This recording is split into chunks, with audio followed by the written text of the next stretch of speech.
Hello guys, welcome back with me again in this channel. On today's tutorial, I'm going to show you how you can easily get a warm autumn coloring only by using this filter on CapCut mobile.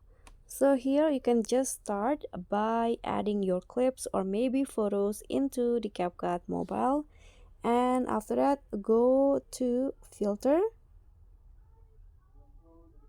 Okay, so here click on the scenery and you'll find easily this moody fall filter.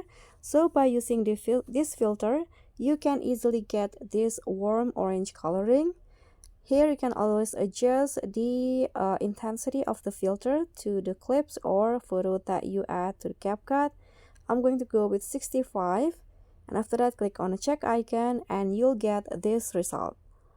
So that's all from me. Thank you so much for watching. Please don't forget to subscribe, click on the like, leave a comment, also click on the thanks. Bye.